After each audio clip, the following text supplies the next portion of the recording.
Ladies and gentlemen, thank you for taking the time to be with us today and welcome to the M&A Masters webinar and our 10th webinar in the series. My name is Nidhi Kilawala and I am a partner in Khaitan's corporate M&A practice group. I would like to extend a very warm welcome to each of you to this webinar, whether you are in our audience in India or around the world. The M&A Masters program is designed to provide sophisticated education and discussion on contemporary M&A issues to experienced corporate executives, in-house legal teams, investment banks, intermediaries, and others participating or interested in M&A in India today. Our subject today is how the new data privacy law will impact M&A in India. On this slide is the agenda for today's webinar.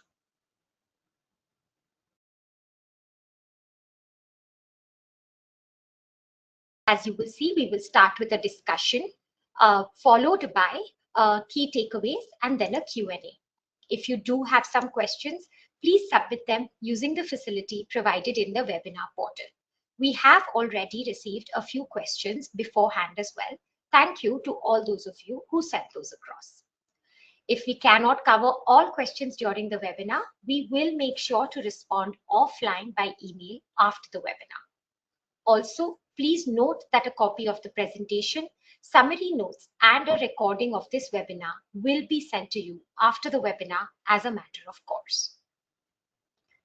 As digital businesses continue to drive growth across sectors, data has truly moved from the periphery to the very center of how companies create value. But with the DPDP Act now in India, organizations need to be thoughtful about how they manage data, just as much as they think about how they monetize it.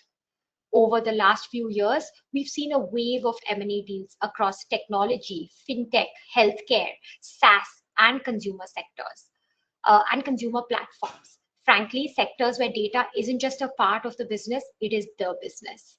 So the key question then becomes, what happens to deals in a world where compliance, consent, auditability, and data hygiene are not just checkboxes, but core to enterprise value? Our aim today is to move beyond policy headlines and talk about what this means in real transactions, what changes on day one, what will evolve over time, and how investors and founders can prepare with the data privacy regime in the context of an M&A in India. Remember when everyone said data is the new oil? Well, it turns out if you handle it wrong, it can also cause disasters in your M&A. So in short, data privacy is now a strategic M&A issue, and lawyers need to know this to protect value, manage liability, and ensure the transaction is legally executable, and that is going to be the aim of the webinar today, to be able to deep dive into all of these aspects and to hopefully leave you with some key takeaways in the context of data privacy the next time you're looking at an M&A in India. Everyone who has registered for this webinar should have received by email already a summary of the speaker and his credentials. Suffice to say that he's an expert on this subject matter and qualified to express views and opinions on this matter. Our presenter today is Supratim Chakraborty, and I would love for him to get started with the presentation. And thank you so much, Supratim, for being with us here today and for agreeing to share your insights and experience with the audience here. So without much further ado, over to you, Supratim, to take this away. Thank you. Thank you so much, Nidhi. It's an absolute honor to be speaking to all of you, and thank you for your collective time. I'll get started with the presentation. Like Nidhi was mentioning, the way we'll take this forward, of course, we'll talk a little bit about the importance of data privacy and protection in an M&A context. We will then talk about the types of data that are observed in any organization. Why we would do that is because the basis for most of these data laws is data itself. And if we don't understand the different categories of data that are there in an organization, how they are to be protected and looked at, it will be impossible to really understand what do we do in relation to those data sets, right? Then we will talk about present day law in India, and then, of course, the upcoming Digital Personal Data Protection Act, which is a quantum leap for a country like India when we consider data privacy and protection. Interestingly, when we see M&A transactions today, investors or acquirers, they are doing a two-pronged decision making. One is the past up to the present. Okay, how has their data handling been of the target company? Was there any incident? What have they done about data handling, etc.? And then they're also looking to the future. Will this organization be able to quickly ramp up to the requirements of the new law, the Digital Personal Data Protection Act, which requires a lot more compliance? Also, when we look at it from a cyber security perspective, the 6-hour breach reporting requirement, etc., is this organization good enough to kind of handle this? Have they been doing things properly, etc.? To top this up, I think AI is a new buzzword, and a lot of discussion is also happening in the M&A space, right from due diligence, structuring, documentation, and signing and post closing. How the data has been imbibed into the AI systems and tools. What is the output that is getting generated? How reliable, dependent is it, etc. So we'll keep talking about all of this, but let me get started with this particular slide, which says the importance of data privacy protection. Of course, it's critical now, right from, like I said, it's for the entire cycle. Okay, from earlier, you would remember we used to have tax structuring first, and then we used to look into our due diligence and or at the time of diligence, maybe tax structuring also used to happen. And then we used to get into documentation. Now we are observing that data structuring is happening first, depending on the aspiration of the acquirer or the investor. For example, if they want to take some of the data outside the country and do some processing, is this even possible? Okay, are there some embargoes? Is there any data localization requirement for that data set, because of which the data cannot be taken out? And several such examples. So in essence, the structuring is also, data structuring is also very important. Okay, moving on, investors must assess the target's data privacy and protection posture, because you need to see whether there are gaps, how much gap is there. And like I mentioned, that because it's also a forward-looking activity right now, you have to ensure that this organization is good enough to maybe quickly ramp up to the DPDPA standards. Last point, if you see, non-compliances, we have seen can have very heavy financial implications, but also reputational. There have been issues where a very reputed acquirer had to face issues because the target that they acquired had some issues in relation to data protection practices, which came out in the open right after the deal got closed. So with that, we will move on. And let's talk about the types of data. Okay, on the right-hand side, you'll see this large bubble, which is confidential data. Okay, now this is organizations' data. It may or may not contain personal or sensitive personal data, but this can be know-how of the organization, business secrets, etc. Right? So those also have to be protected. Mostly, there'll be some sector neutral laws, sometimes sector specific as well. But mostly you will see that contractual insulations are there in order to protect them when this is being shared with anyone, especially outside the organization, right? On the left-hand side, the large bubble is personal information. Now, what is personal information? Any information through which you can identify the person. I can go and tell you a very long and complex definition, but this is the simplest that I can think of. For example, supratim.chakraborty@khaitanpur.com will tell you with fair degree of certainty who this individual is, right? So personal data has to be protected with some degree of protection. And present day Indian law on a sector neutral basis, this threshold is a little low. Okay, it just says that if you are handling personal information, and that has been procured pursuant to providing of any services, etc., then you should not be disclosing it against the consent of the person or a contract that you would have entered with the person, right? There's nothing more than that. So if you see, therefore, the threshold is relatively low. But there is another category, which you see in the center, which is the sensitive personal data. There is a lot which has been written even under the present day law. And I'll talk about it a little more in the subsequent slides. What is sensitive personal data? Okay, we'll dissect this. So in a nutshell, there is no exclusive legislation today on data privacy and protection. It's a patchwork of laws, which is good and a bad thing, because you have to look into multiple aspects, especially if it is sector regulated. For example, the Reserve Bank of India gives diktat to banks and NBFCs, or the IRDAI, which is the insurance regulator, gives its diktat to insurance players. You will have to see what they have also said in the context of data privacy, protection, cybersecurity, all of that, right? On a sector neutral basis, like I mentioned, you have the Information Technology Act, and also this rules, which is called the SPDI rules or privacy rules, which is prevalent today. Once the new law, the DPDP Act comes, then the sensitive personal data rules will get removed. Okay. Let's move on and now understand what are today considered to be sensitive personal data, right? It has to be any personal data first, which is one of these, okay? Password, biometric information, sexual orientation, physical, physiological, mental health condition, medical records and history of financial information. Why this becomes so important is when you are doing due diligence, you'll have to see, is this organization handling any sensitive personal data?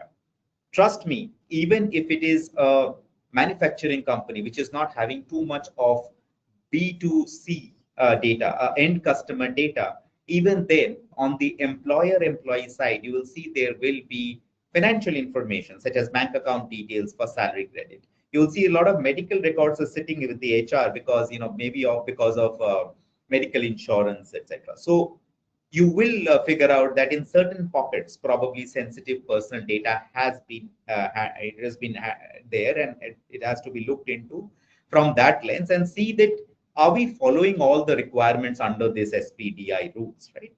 Very crudely speaking, there are requirements pertaining to privacy policy, how consent should be taken, what are the critical few things that must be written in that consent. There are disclosure related requirements, transfer, whether sensitive personal data can be transferred or not. This is important again because if the acquirer has aspiration to send data outside, you'll have to see whether you are following the requirements of that law or if you'll be able to do it. The requirement I would still say is fairly low key. It says that you will have to have consent or an agreement pursuant to which you are sending the data outside. And the other thing is that the protection measure should be equivalent to that is given in the sensitive personal data rules, SPDI rules. Coming to the privacy policy, okay. Now, these are all outward-looking documents, mind you. Mostly, if you go to a website, you'll get to see the privacy policy. You'll get to see whether they have a grievance officer detail mentioned or not. So it will not take you too much time to discover during a diligence phase that how much compliance has been followed by the target, right? Low-hanging fruits, easy to decipher, and that is where probably you should start asking these questions. And then, of course, probe deeper and ask for contracts and other things. But this is quite out in the open and you can easily decipher when you're looking at target entity. Okay? But let's move on and talk about the upcoming law, which is the Digital Personal Data Protection Act. Fairly steep penalties, it could be rupees 250 crore or more, depending on what has happened. Considering that kind of monetary exposure, we are observing that stakeholders, acquirers, investors, they are quite cautious now and are asking questions around privacy and data protection. So what is written in this law and how it is relevant in an M&A parlance? Firstly, you will see that there is a lot of overhauled notice and consent requirement. And there is a very new concept called significant data fiduciary, which is a higher category of data controller. And they will have to have additional compliances which have to be followed. For example, a data protection officer, who has to be in India, audits to be carried out, etc. Right? So we'll have to see what bucket we are falling into, the target is falling into, and what kind of notice consent regime they have been following. Are they able to ramp up quickly? Also, you will observe under the new law, there's a robust mechanism for grievance redressal. Individuals can come knocking at your door and ask that tell me what data do you have about me? And this can be your employee, this can be your customer, vendor, anyone who has given you personal data. So when you look at a target, you see the data posture and see that are they able to really decipher quickly where all the personal data resides. Okay, if Supratim is today coming and saying that I want to change my phone number, after the integration happens in the M&A scenario, how quickly will we be able to identify that, okay, HR, admin, and who else has access to this number? Uh, when and if there is a change request made, where all do we have to make those changes, right? Next is enhanced obligation for children's personal data. A lot of organizations who are into businesses who handle child data, they have to be quite cautious. You know that the age of consent in India is fairly high. It is 18 years. Okay, in some of the countries like EU, it is 16 years. It can go below up to 13 years, depending on the member state.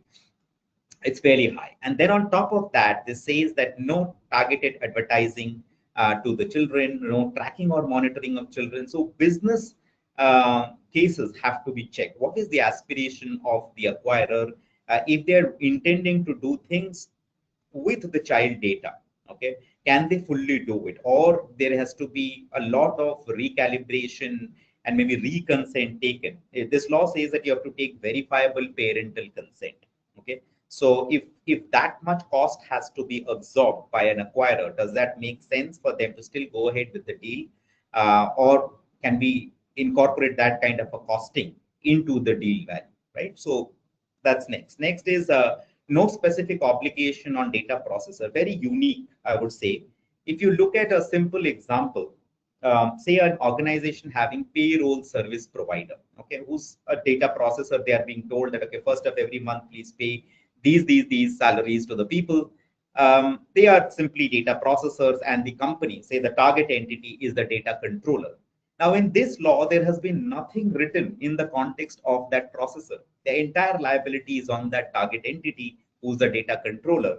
And therefore, contractually, we will have to pass down the entire responsibility or liability. Okay, very important to remember when you are doing your due diligence and overall structuring of the deal. Let's move on and see a few more interesting nuances which are there in this law. Cross-border data transfer is one, I would say, important one. What does this law say? It says that, okay, data is freely transferable across jurisdictions, no problem. But there are two catches. One is that if there is a stricter law, then that will prevail. Simple example, Reserve Bank of India says that payment systems related data cannot leave the country. So if the prospective acquirer wanted to take this payment systems data outside and do processing, it's a non-starter. Okay.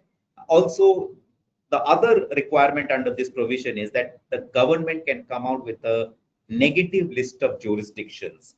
Transacting in data for those jurisdictions could be restricted. Now, very critical to remember, therefore, it creates a bit of ambiguity that today you cannot freely decide how you will move your data around. So when you're doing a deal, please ensure that you keep this provision somewhere that depending on this evolution of the law, you might have to recalibrate. And if it's a tricky jurisdiction, we all know our countries of concern, and if it's a tricky jurisdiction, you may have to move the data from jurisdiction A to B. Will it still make sense for you to consummate the transaction is something that you should keep in mind. Okay, we are doing many such deal structuring right now, keeping in mind the evolving nature of this law. Next point is no materiality or risk-based threshold for notifying personal data breaches. If you observe today under Indian law, we already have cyber security related requirements, which says that in 6 hours of observing a breach or being brought to notice, you will have to report to the CERT-in, Computer Emergency Response Team of India. You may check the past of this target that have they handled such an issue before? How was it tackled? Did they report within timelines, or how did they go about doing all of this, right? Because this will exactly get replicated with the new law when they have a wide range of instances. If those tantamount to personal data breach, then have to go to the Data Protection Board of India and to also the users or individuals whose data is impacted.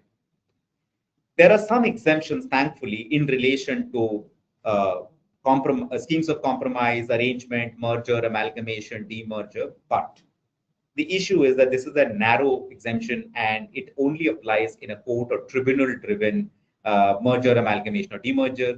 Private M&A does not fall in this category. So technically speaking, say you are having a business transfer arrangement or an asset purchase agreement where asset or database is moving from entity A to entity B.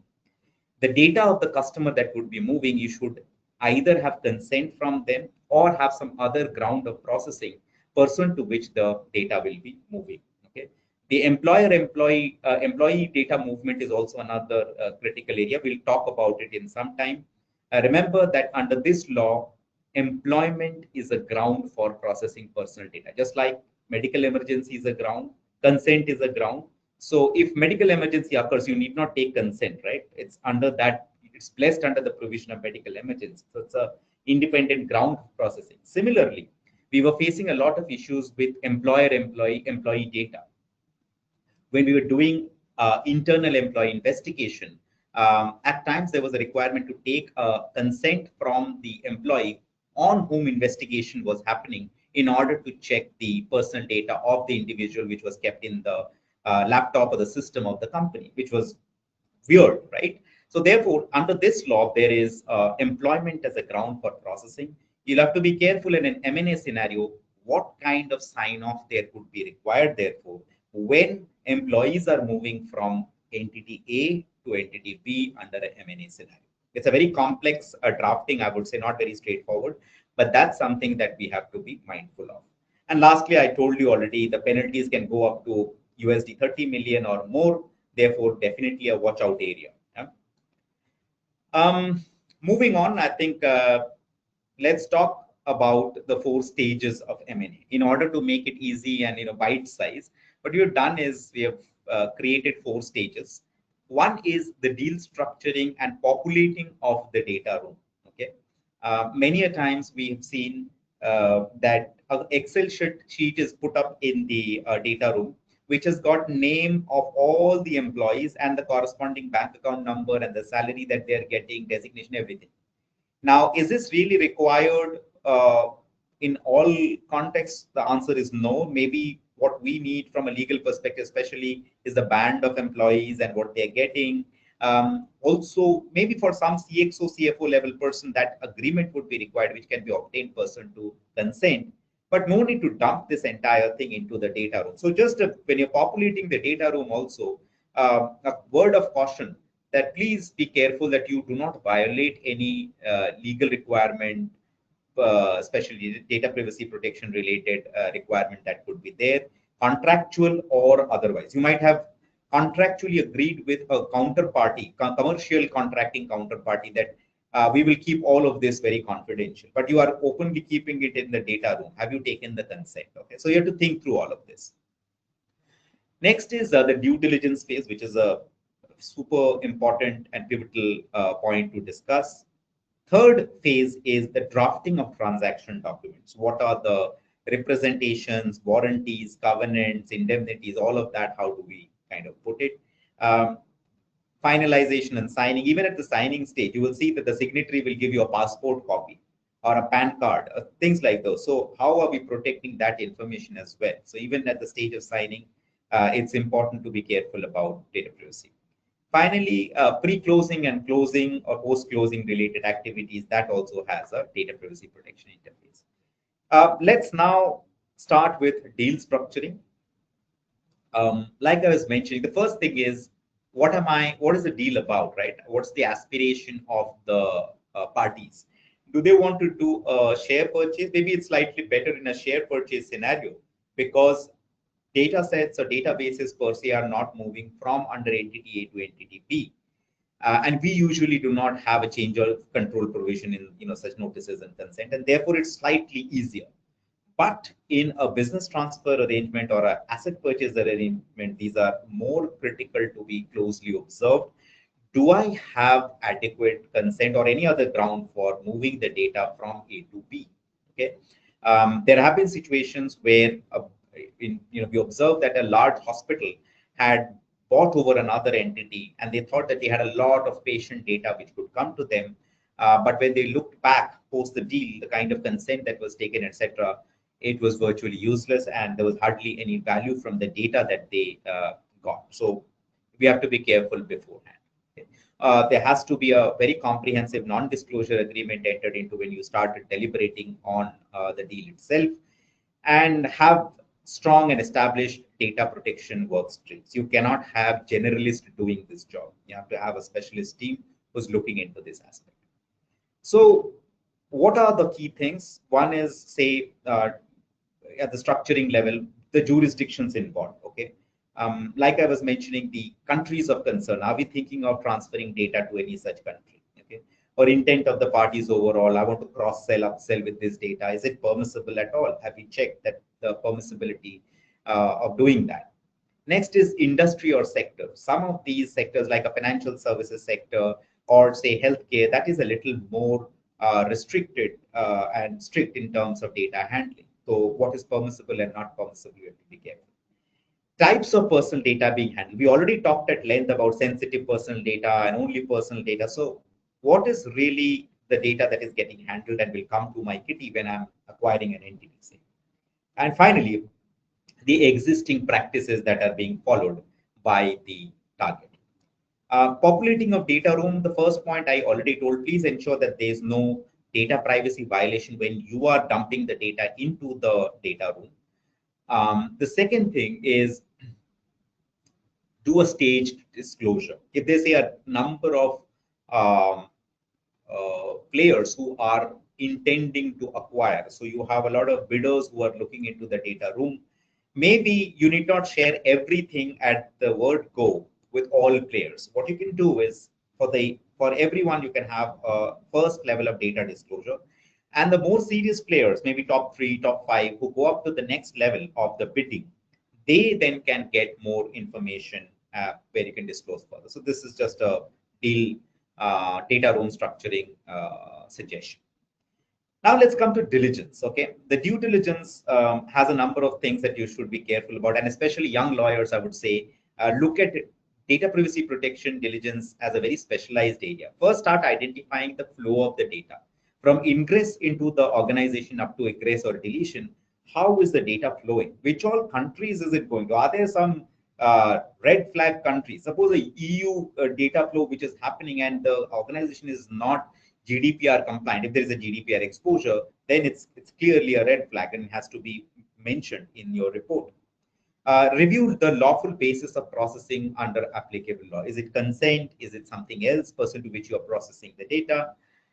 Identify the restrictions on use of data post completion. In one of the cases, we had to go to the Reserve Bank of India in order to get pre-clearance because it was a bank-related information which was moving from entity A to entity B, and it required blessings of the regulator. Next is identifying representations made to individuals, third parties, like I was mentioning. So maybe you have a large user base, a B2C company, e-commerce company, and you have promised the moon to them in your privacy policy and terms of use. Suddenly you have a transaction which is in pipeline, and you give away all the data to that prospective acquirer to look into things. So look into those reps, warranties, etc., that are promises that have been made to such customers. Assess the liability that is sitting there. What should be the indemnity cap, etc. Start deciding on all of those from the diligence phase itself. Because that will ultimately be the outcome of your diligence, right? Reviewing the governance framework of the company, like incident response. If there was a situation and a cyber incident, how did they deal with it? Do they have a data retention policy pursuant to which after a period of time, the data gets deleted? Okay, is this really getting given effect to, or is it just a lip service that some policy document is sitting there, but there is nothing which has been done? Then assess the cyber insurance or associated insurance coverage of the organization.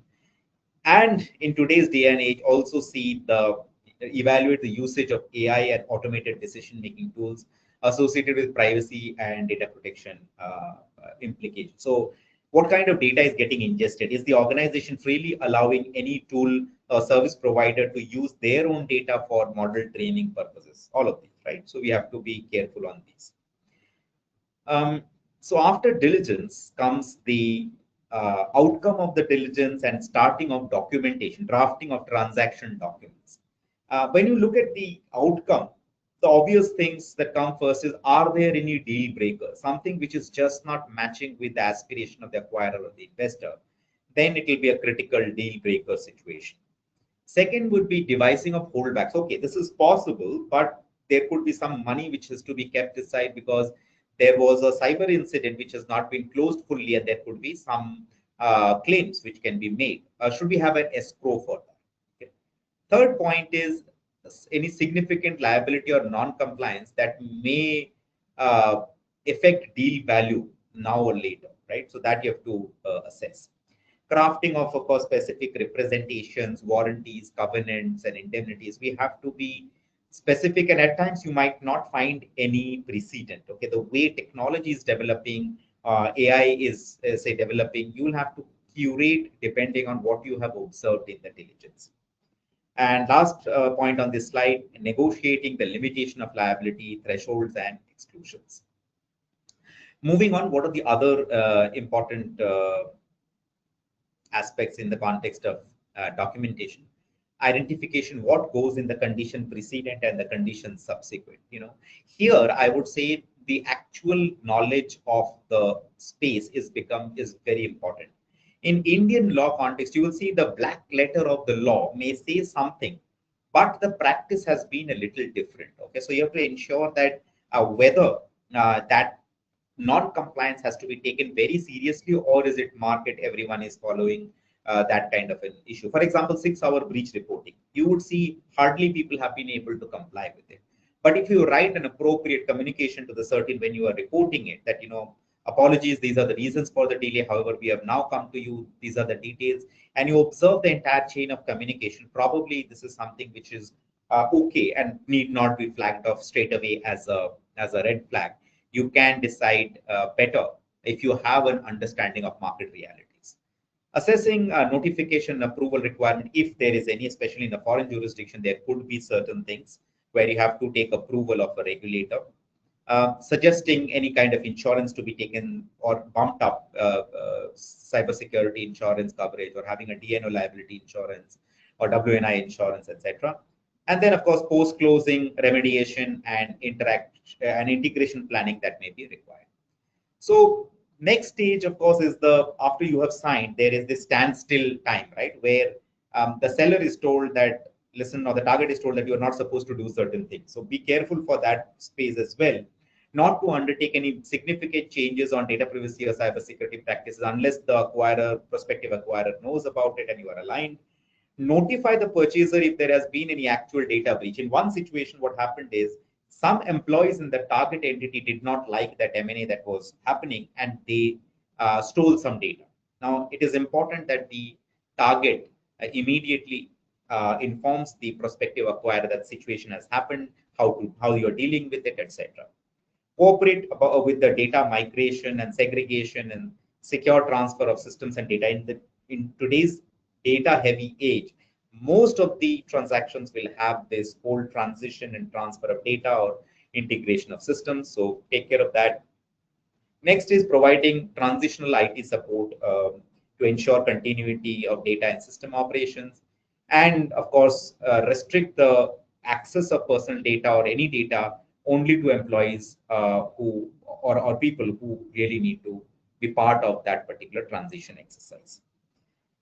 Important considerations before and after transaction, like I mentioned, notification to regulator, notifying data subjects if it is applicable, alignment of your data privacy notices and consent forms and policies, reviewing incident response form and maybe keeping it up at par with the acquirer standards, and finally, conducting any post-closing data privacy cybersecurity audit. So with this, I come to the end of the presentation as a snapshot, as a key takeaway slide. This is what I would like to convey to you. In any M&A scenario, when you're looking at it from a data privacy protection perspective, assess the sector, the industry, the aspiration of the acquirer or investor very, very carefully and accordingly structure the deal.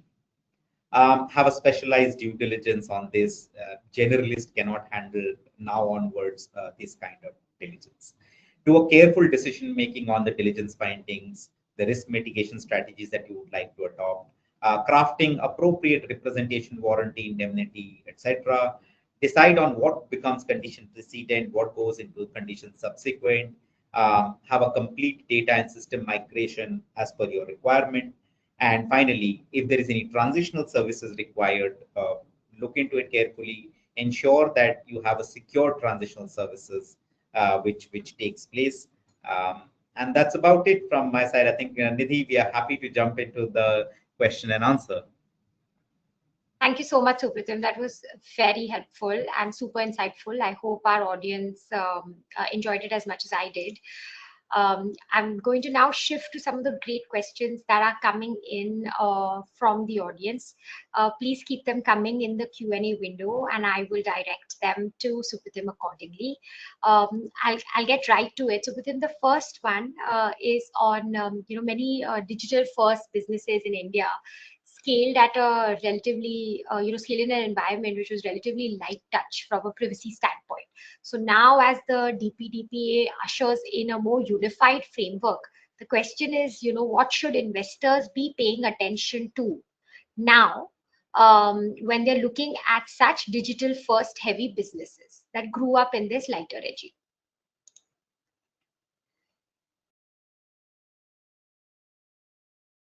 Sorry, you're on mute, Supratim. Yeah, so very good question, and thank you. A very important and topical question. So we are observing this difficulty, right? Having been in a light touch regime, especially the organizations who are not sector regulated, we have seen a lax attitude. Okay, sometimes people ask, oh, has there been any law on data privacy and protection that we should be mindful of? What did it say? So we start with educating the target at times. Okay, what should a prospective acquirer be looking at? I think the basic governance structure should be looked at. And whatever little has been there in the Indian law, has the target been following it? Okay. Sometimes we see, again, only lip service being done. Someone has drafted a privacy policy and that has been just copy pasted there. And no one bothered that behind that privacy policy, what has to be done. For example, it is written in one case, we found out that it is written that you can approach us for any kind of correction, erasure of your data, and we will take care of it. And we started asking questions, okay, who are the people responsible in your organization who will give effect to this? And there was no one. Okay. So you can understand. So, and some of these are so apparent that I don't think a prospective acquirer would also have to do a lot of digging. It is, if you can go to the website, like I say, look up the privacy policy, it will throw up a lot of, is there any grievance officer whose details are mentioned? You can clearly understand. If you do a desktop search, if you come across any kind of cyber incident which has occurred in the past, you can ask questions and go deeper. That what did you do about it, etc. Okay, things like that.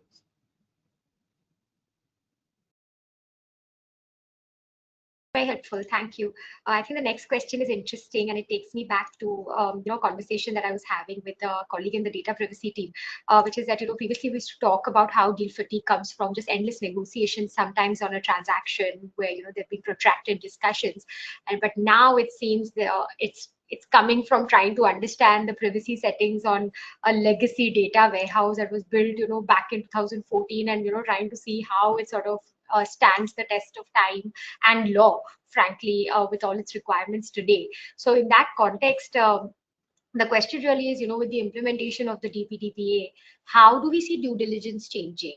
Do we, especially when you're trying to do this in a data heavy sector like healthcare or fintech, would it impact timelines, or do you think this goes deeper and could have knock-on impact on valuation metrics around data compliance? Yeah, no, good question again. If it's data heavy and a regulated sector, then we have to be far more careful. Okay, we have seen regulators, say an insurance regulator, a financial regulator, especially, they are now looking at it with hawk's eye. Okay, they would be very, very keen to understand what was the practice before, how this whole migration or transition is taking place to the new acquirer, and how what's the intent to do business with this kind of data.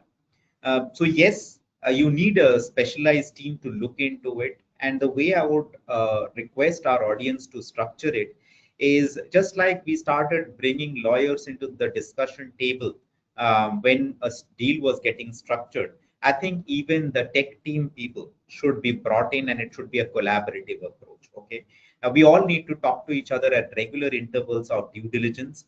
What is happening? What are your findings? And accordingly start creating the insulation measures for the transaction. So yes, it can be handled properly, but right at the beginning, from the word go, we need to have the appropriate team ready, and they should be working collaboratively throughout the journey, right up to closure and post closure.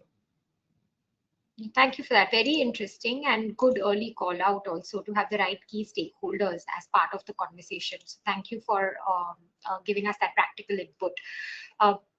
The next question is again related in some ways to the current question from a due diligence standpoint. Very interesting question. What are the most prevalent signs or red flags that show whether a target is truly DPDPA ready? And how can a buyer distinguish between genuine compliance from box ticking? And so I think I was touching upon this when I was speaking, but we have observed this, okay, that at times there would be certain documentation which will be in place, but there is nothing really which is being done behind that particular policy. So it's important to see and dig deeper. When you ask questions, you will get to understand that whether this organization has been giving effect to what they have written. So tick box will not help. Let me give some examples maybe to understand this.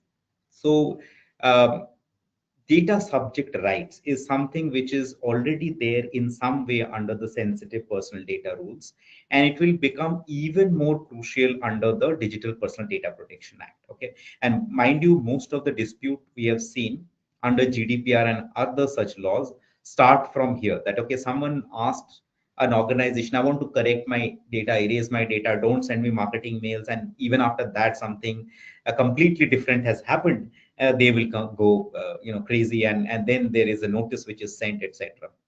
So when we start asking questions that okay, do you know where all this phone number or an address is parked in your organization? If you do not know that, how will you make the changes at all the relevant places? We had a classic scenario where two gentlemen met at a conference. They exchanged cards, and the person from our client's organization, he came back, gave the card to the marketing team, and then later on resigned and went away. Marketing team, is their usual practice, kept on sending marketing mailers, and this person was getting, and once maybe wrote back saying don't send me marketing mails. But again, another person in the marketing team had the email ID and again sent something. It went out of hand. A lot of ugly conversation, communication happened. The first thing the organization was struggling with is, where did we get this email ID from? But thankfully, someone recollected the old story that these two people would have met in a conference. So we had to write an answer saying that okay, probably you have this is the place where you've met, and we thought that this is in our legitimate interest to have sent you these kind of communication because the conference was also on similar lines, etc. So we had to write a lot around it and say that if you're not okay with it, we will definitely remove this. So you can see our future clearly. When this new law comes, lip service will not work, and we have to really give effect to these. And you can understand once you do better due diligence, I would say, better questioning of the target. Thank you. I think the next question is again very interesting. It says privacy diligence now needs both legal and technical insight.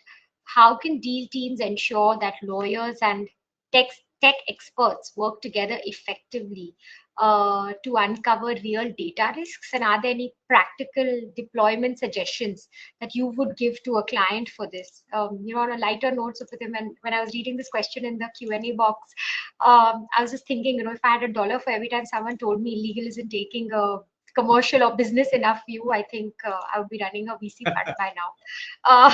But I think the truth is that privacy and data strategy now are so intertwined that legal and business view are the very same conversation. And so delaying it, like you were previously mentioning as well, is absolutely not the right strategy, especially when it comes to data privacy related conversations.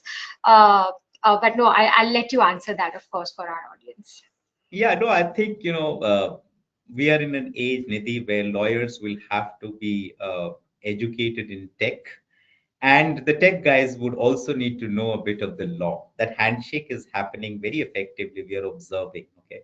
There was this whole question mark when the DPDP Act came. Who should be a DPO?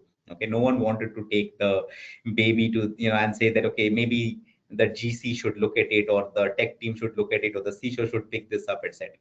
So coming to your question, I think a collaborative approach right from the beginning. Like, we are very accustomed to talking frequently with a financial DD team when we are doing legal due diligence, right? At regular intervals, we would touch base, understand that, okay, what did you observe as red flags or yellow flags, cash transactions, etc. Simple examples.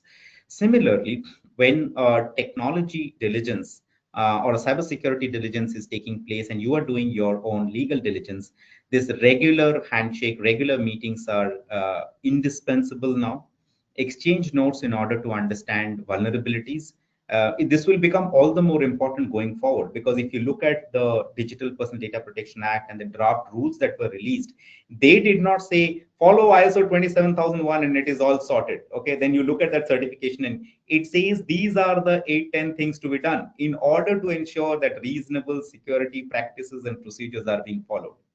So that means that for each of these items, even as a lawyer, if we have to sign off, we'll have to discuss this with the the tech team or the cyber team when they are, what diligence they are doing. Have these been looked into in the context of the business that is being run, right? So I think that is the way forward. We will have to have better cooperation, coordination between the teams who are doing diligence, and the output should be unified and put into the transaction documents. Very clear. Thank you. The next question is interesting because it talks about how many companies depend heavily on third-party vendors for data processing. So how should investors assess and manage risks that lie with external processors, especially where vendor oversight is weak?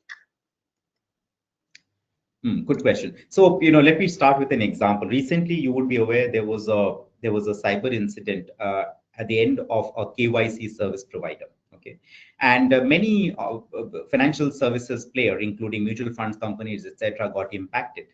The securities regulator, SEBI, asked this kind of questions to the mutual fund players. Question number one: do you have a contract with this service provider? If yes, please provide this to us.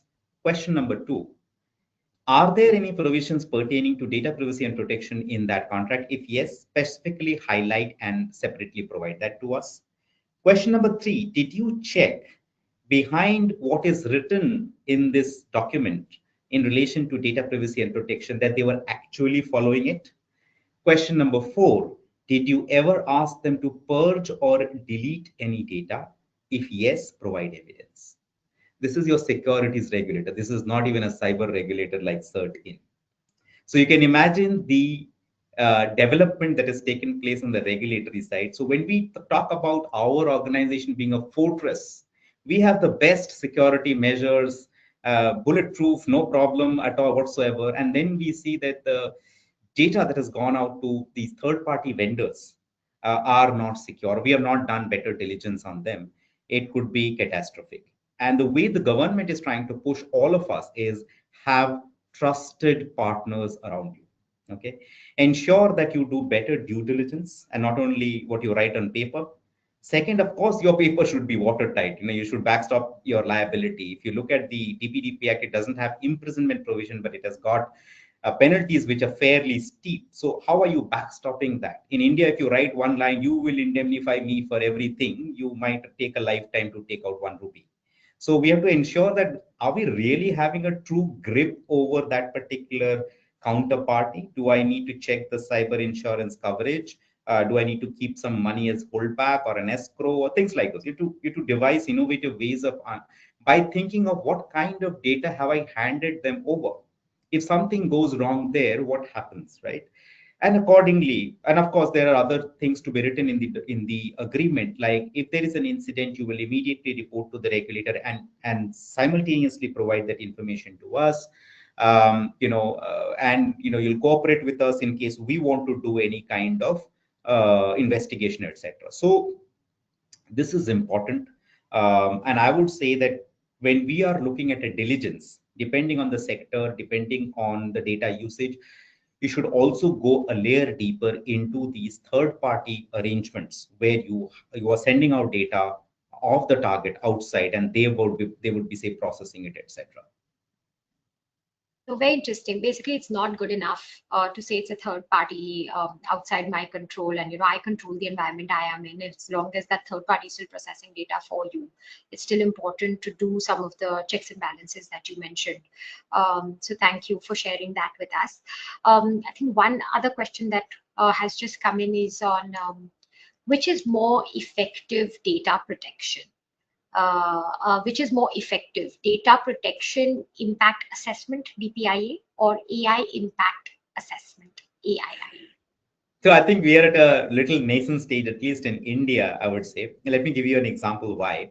Because if you look at the Digital Personal Data Protection Act, it does not mandatorily say that data protection impact assessment has to be carried out by all entities. Okay, there are certain higher threshold entities, which is called significant data fiduciaries, and they've not called out which these are.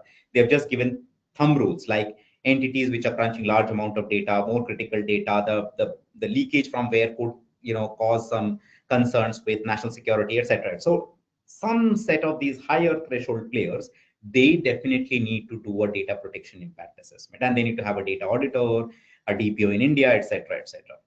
AI impact assessment, as you can understand, is now coming up as a separate stream altogether, depending on what we are doing with AI. But I think we are a little away for a hard regulation to call out that we need to do an AI impact assessment. From your own organization's perspective, if you're doing it, fantastic. But I don't think we should kind of do a compare necessarily that which one is better and let's do one over the other. These are two different functions altogether. Yeah, I was just waiting for when the first AI question comes in. How can we talk about data and not say AI at least a couple of times? But no, I think this is opened some floodgates into AI related questions. The next one also, in fact, is on AI, which is that as AI models become the crown jewels of many businesses, how should diligence teams assess whether personal or confidential data is being used in model training? And I think that's such an interesting question, because oftentimes I have heard myself, and I'm not a data privacy lawyer, from clients who often say, we have a policy, and the policy says that our employees are not allowed to upload any customer data into all these random tools, and we have a policy, and it starts and kind of ends with that. And so I'm just wondering, like, do companies also need to test whether those policies are actually being followed, and like how far is too far and how little is too little? Good question, Nidhi. And what we are observing some of our good clients doing is that creating one watertight, bulletproof policy which is legally correct and all-encompassing, and then creating a one-pager which is like something which you can pin up in front of every employee's softboard, and it says do's and don'ts. Okay, at least something is there in front of you, and also a lot of intense training. And workshop. There is no substitute to this. Okay, I don't think that there is any better way to really make this understood to the people. So one of the questions which we also ask in the diligence phase is that what kind of training and how frequently do they occur? Gone are those days when you do a 1 hour training once in a year and you think you are sorted. This generation is more accustomed to reels, which is like a 30-second, 90-second, maybe max. And you create such kind of content and just push it maybe every other week to your employees. Probably that will stick to their memory and actually will become muscle memory for them. So coming back to your question, most of the organizations are not creating AI tools. Okay, they might be just procuring it from outside. And one of the things to be careful about in the documentation, which occurs with such tool providers, is that is our data going into the model training? Okay, that ideally should be avoided, especially if it is important data, critical data, etc. As a starting point. And there are, of course, many nuances around the diligence that we are doing in the context of AI. But just as a starter, I would say we should look into it. And I think that's a pro tip, I would say, and something that I would take away as a quick actionable, frankly, based on your practical input. Because I mean, of course, what you're training and leaving with your employees matters, but I think how you want to train them is what will make it stick. And even the best content can fail in the wrong format. So I think it's very important to get it through in the right way as well, such that compliance becomes muscle memory, like you said. But thank you for sharing that with us. I think the next question is on the implementation of the DPDPA, and with the kind of steep penalties that are envisaged. Naturally, when folks see penalties of that magnitude that are potentially leviable by the regulator, I guess at least deal lawyers start thinking about how documents need to evolve, how risk management needs to sort of find its way into risk management and allocation in a deal document is impacted because of this. Of course, you spoke about some of this in the course of your presentation as well. But I guess the question is a bit more specific on, are you seeing privacy specific warranties, indemnities, and price adjustments becoming a conversation? Definitely, representations, warranties are coming up, very specific ones, curated, especially depend if it's a data heavy or a data sensitive data related sector.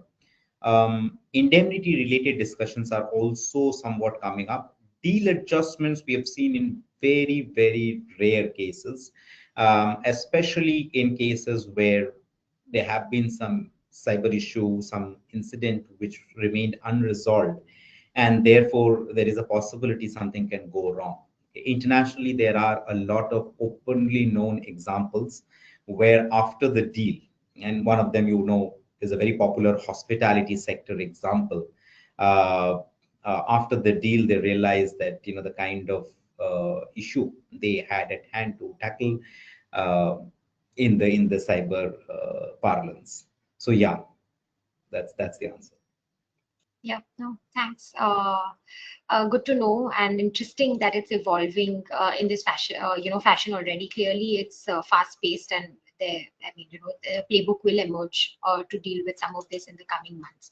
I think the next question is on, based on your experience, what are you seeing as implementation mechanism for the DD findings? So, are you seeing data privacy-related non-compliances being corrected as conditions precedent to a deal? Are they part of, or are they just being included as part of the integration plan, and so it could happen post the closing of a deal? Or are people saying, no, we're adequately addressed through, say, warranties and indemnities in the document, and so we don't need to include specific action items in relation to data privacy non-compliance? Like, where would you say this is currently in the heat map? So I think we're somewhere in the middle to answer very specifically. But let me put some more color to that. Okay, there would always be a push from the business side and definitely from the sell side or the target that, listen, these are hardly anything. Okay, this is quite market. This happens, and let's just move ahead, and after the transaction, you can take care of it. Okay, it depends on also the lens of the acquirer, how they are looking at it, how serious they are about a particular incident, or how compliances should be looked at. You could be actually saddled with a lot of information which is useless, or something that can bring in a lot of liability. Simple example, in a business transfer or an asset purchase, when you are purchasing a database, there are some deals which are really data deals. There is nothing but the data of consumers which is moving from entity A to entity B. if you never had proper consent, you are getting zero value. We have had that situation in a few times. We realize that the data that is coming to us is good in volume, but when you look at the governance guidelines that were followed, the consent, the notice, etc., that was not appropriate, especially to move this data legitimately to a new acquirer. And therefore, you'll have to go back and do a reconsenting or some other mechanism which has to be devised, which could be quite costly. So, yeah. So, Yeah, no, thank you. That's important because in today's day and age, a lot of businesses are being acquired where data is the business. And so it's very important to diligence it the right way instead of, I mean, having a moment, post at the time of integration. And just while we are on that point, the next question is in fact on post deal integration. And I think it's so interesting because already, as we know, most M&As are successful because they closed. But when you gauge them on the metric of whether they were able to integrate, that's where most M&As fail. And so whether what is a successful M&A from an integration standpoint is already very challenging. And then you add TPDP compliance and data privacy compliance on top of that, then you start realizing that you're not just integrating businesses, but what you're really doing is trying to integrate data cultures. And like you rightly said, like the two could be very, very different in terms of just the culture that they have followed. So, we'd love to hear your thoughts on how you are seeing teams managing this. yeah, I will maybe start with two examples. Okay, one, there was a very reputed, renowned gentleman, author, Devdutt Patnaik, who had come to our partners conference, and he mentioned a very nice thing. He said that culture is not something like a pill which I give today. You have tonight, and tomorrow morning onwards, you will get culture. It is built over time. Okay, so it will take time for you to integrate one culture with another. In one M&A scenario, what happened is there was this CFO, CXO level hiring company which was doing very, very well. Okay, and a Japanese acquirer got interested and acquired. Um, Till that date, that particular Indian organization never had any formal meeting ever. It was like who knows who. They pick up the phone, they know a CFO or a CXO level person, and that's how they run their business. And like it happens in the Japanese culture, as soon as the acquisition happened, there was like a two formal meetings a week is mandatory, etc., etc. All of that started happening, and we came to know that after about a year, and most of the people had left from the target entity. And therefore, the acquirer was hardly left with any value. So, coming back to your question on culture, I think this is also an area where diligence is happening these days, cultural alignment. But on a privacy, data protection, governance, culture perspective, I think it's super, super critical how serious is the target or target entity people as compared to the acquirer and their ecosystem. Will it match? How much time will it take to really integrate them appropriately, and definitely take a quantum leap like DPDPA compliance, right? How interesting. Thank you for sharing that with us. Um, I guess I think I'm just conscious of time. Maybe I can take the last two questions and then we can reply offline if needed. I guess one second last question can be on the data flowing. I think this is an interesting question that, when you have multiple JV partners and you've got data flowing between JV partners, like large intra-group kind of structure, how do you make sure everyone knows who's on the hook for compliance? Like, what, in your view, is the smartest way to allocate responsibility upfront rather than after something goes wrong? Very good question, Nidhi. And I'll explain this by taking a little more time than maybe the other questions. These days, when we are looking at technology disputes or data related disputes, we are observing that the adjudicating authorities have to go deeper into the schedule to see how did the parties demarcate who was responsible for which part of the data or handling of data, etc. Okay. Um, and let me explain to you with some examples. In the data protection, the new law, there is something called data fiduciary, which is a data controller. Simple example could be that when we are traveling, the travel agent and the airline both are taking our personal information, and it is flowing in the same sort of sequence, right? And but if you see, the travel agent and the airline both are determining different things in relation to our data. So they are data controllers, but in their own respective zones, and therefore they should be taking care of our data in that zone that they are handling our data. Okay. Now, there are three situations possible when you have this joint data controller situation or multiple data controllers being there. In a Venn diagram type situation, you could have two circles which are existing but never meeting each other. Then you could have a situation that the two circles are just touching each other, but they are not overlapping. And the third scenario is where they are actually overlapping. Legal drafting for each of these scenarios would be different. What we are observing is that people are not drafting it as accurately, and therefore there is a lot of dispute which is happening in future.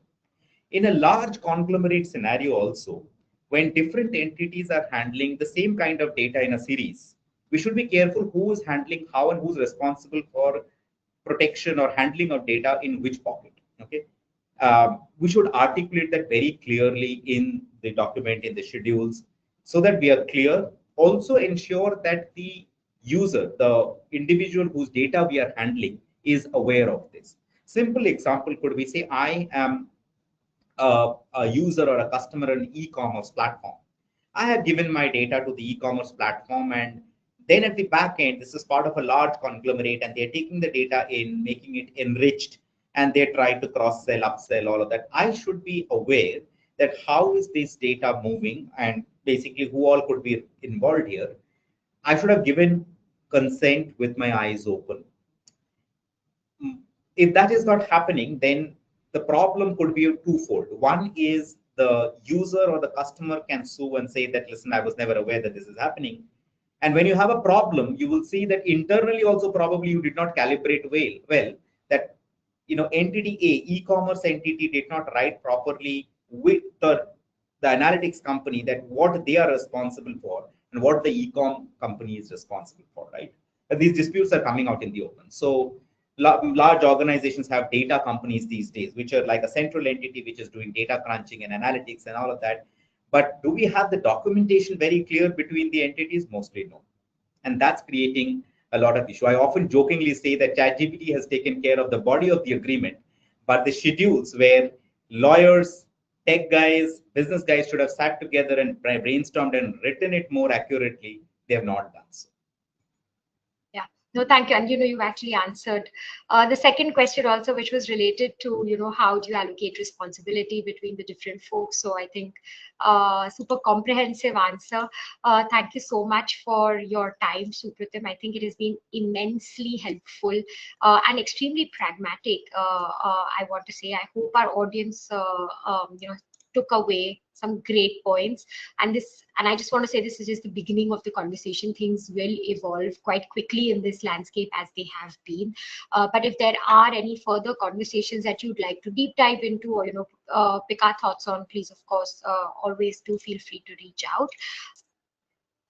Finally, I wanted to thank you, Supratim, for sharing your expertise and experience with us today. Thank you to everyone who has participated in the poll as well. And thank you to our audience for your attention and your questions. I thought it was a very interactive and engaging conversation.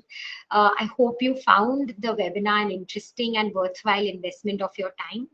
Supratim and I certainly enjoyed bringing it to you. After the webinar, like I said, we will send you a copy of today's presentation materials, summary notes, and a link to the webinar recording. You will also separately receive a request for your feedback on the webinar. Please do take the time to send us your feedback.